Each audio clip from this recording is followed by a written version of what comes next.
Excellency, you have the floor. President. بسم الله الرحمن الرحيم. السيد الأمين العام لمنظمة الأمم المتحدة، السيد رئيس الجمعية العامة للأمم المتحدة، السيد رئيس مجلس حقوق الإنسان، السيد المفوض السامي لحقوق الإنسان، أصحاب المعالي، أصحاب السعادة، حضرات السيدات والسادة. لقد مرت أكثر من سنة على عضوية المملكة المغربية لمجلس حقوق الإنسان،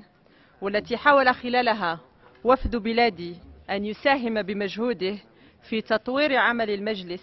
من خلال عدة مبادرات ومساهمات فعلية من قبيل محاربة التعذيب، الاعتقال التعسفي، الهجرة، الاستعراض الدولي الشامل، ومشاركة البرلمانيين في دورات المجلس، غايته في ذلك تحقيق الأهداف التي أنشئ من أجلها، وذلك وفق مقاربة بناءة وتعاونية، وعن طريق القيام بمحاولات جادة لبناء جسور التوافق والتفاهم بين جميع الأعضاء والفاعلين الآخرين. وأغتنم هذه الفرصة لأؤكد لكم أن المغرب سيواصل السير في هذا الاتجاه، وسنعمل في إطار التزاماتنا الطوعية على المساهمة في دعم وحماية حقوق الإنسان والنهوض بها عبر العالم، منتهجين في ذلك سبل الحوار البناء والتسامح والاعتدال، ومولين كامل الأهمية لدعم عمل المجلس وتحسين طرق عمله بما يتناسب مع المبادئ التي أسس عليها. ووفق نفس المقاربة الإيجابية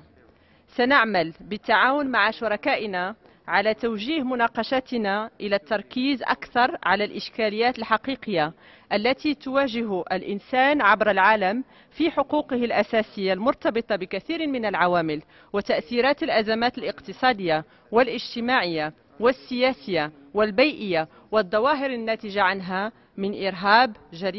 وجريمة منظمة ومحاولات تجزئة الدول وتمزيق نسيجها الاجتماعي، وهي تحديات كبرى تواجه اليوم حقوق الإنسان في كونيتها. السيد الرئيس، أصحاب السعادة، حضرات السيدات والسادة، إيمانا منا بأن حقوق الإنسان لا معنى لها إلا في سياق مزدوج من الديمقراطية ودولة الحق والقانون،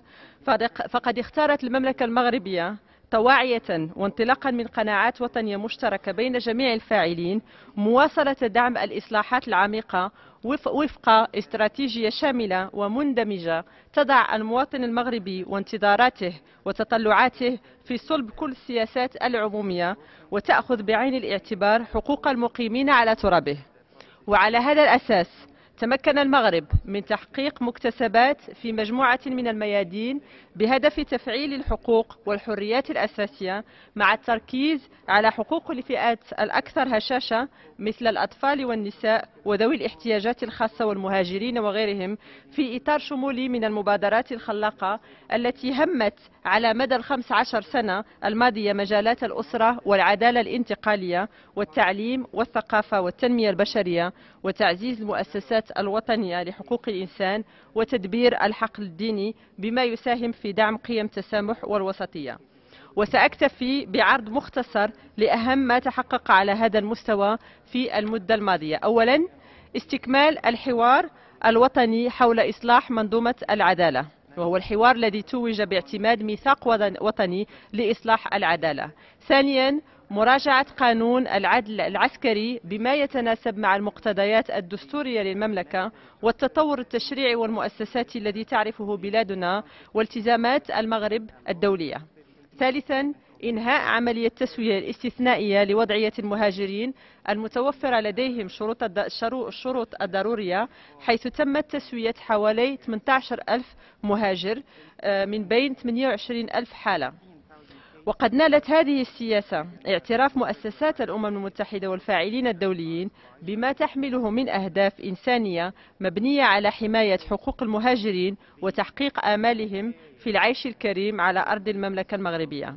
رابعا، اختتام الحوار الوطني حول المجتمع المدني والأدوار الدستورية الجديدة بصياغة أزيد من 140 توصية ستشكل أرضية لبناء منظومة تشريعية متكاملة في هذا الإطار، وهي مبادرة فريدة في المنطقة نالت إعجاب ودعم شركائنا. ولا يزال هذا الورش مفتوح على مجموعة من الإصلاحات القانونية والمؤسساتية المؤثرة بما جاء في دستور المملكة الذي كان له أثر فعلي في تدعيم حقوق الإنسان وحمايتها انطلاقا من الدينامية الجديدة التي أفرزها في مجال دعم الديمقراطية ودولة الحق والقانون. وأود أن أذكر بأن كل هذه الإصلاحات والمنجزات تهم كامل أجزاء التراب الوطني للمملكة بما في ذلك جهة الصحراء المغربية. ومنذ استرجاع الأقاليم الصحراوية عرفت جهة الصحراء نموا على المستوى الاقتصادي والاجتماعي، وهو النمو الذي يتواصل إلى اليوم وفي ضوء النموذج التنموي الجديد للأقاليم الجنوبية.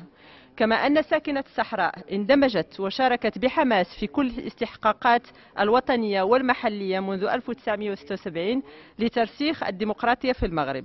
أما فيما يخص الوضع الإنساني بمخيمات تندوف، فأود أن أنبه إلى مأساوية الوضع الذي تعيشه ساكنة المخيمات، والناجمة أساسا عن انتهاك حقوقهم وحرياتهم الفردية وعن الاختلاس والتلاعب بالمساعدات الإنسانية، كما كشف عن ذلك تقرير مكتب محاربة الفساد للاتحاد الأوروبي وكذلك تقارير دولية أخرى. وأغتنم هذه الفرصة للدعوة مجددا لفك الحصار على ساكنة المخيمات وحماية حقوقهم الأساسية وحرياتهم الفردية في انتظار عودتهم إلى أرض الوطن بالمملكة المغربية. وأود أن أجدد الدعوة للمنتظم الدولي لتحميل البلد المضيف على تيسير مهمة المفوضية العامة السامية للاجئين لإجراء إحصاء شامل وشفاف لهذه الساكنة.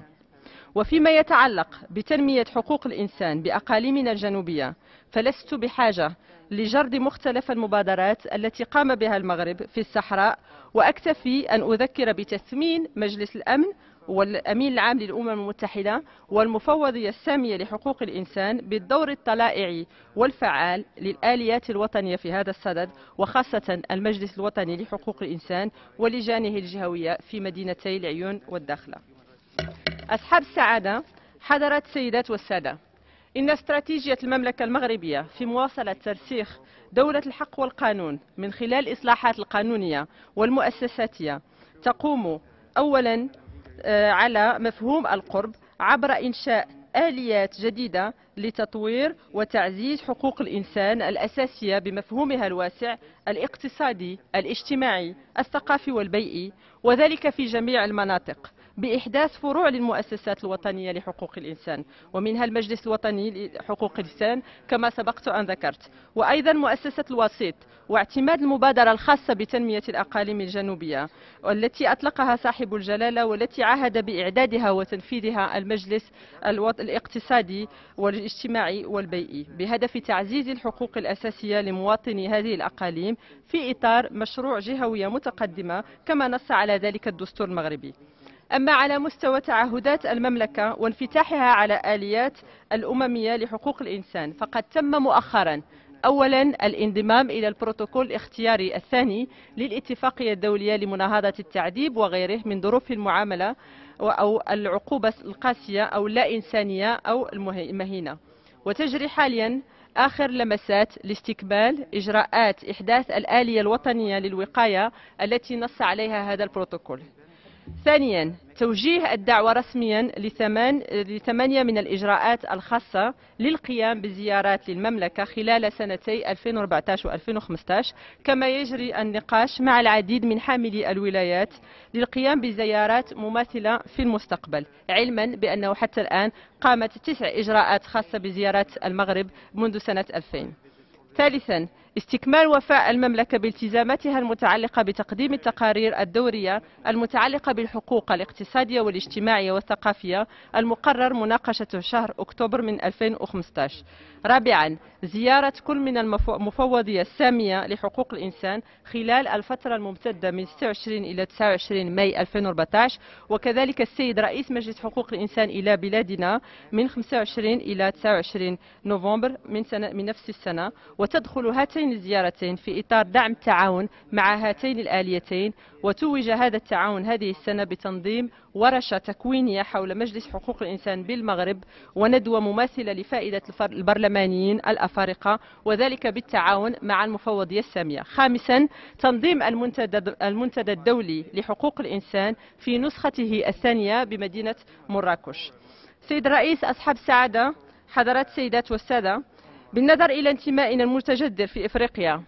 نولي أهمية قصوى للنهوض بالحقوق الاقتصادية والاجتماعية في قارتنا وفق المقاربة الشمولية لصاحب الجلالة الملك محمد السادس، والتي تتمحور حول حماية واحترام الهوية الثقافية والدينية للشعوب الإفريقية، وعلى التنمية المستدامة والتعاون الأمني والاقتصادي من خلال شراكات تعود بالنفع على سكان البلدان الإفريقية الصديقة.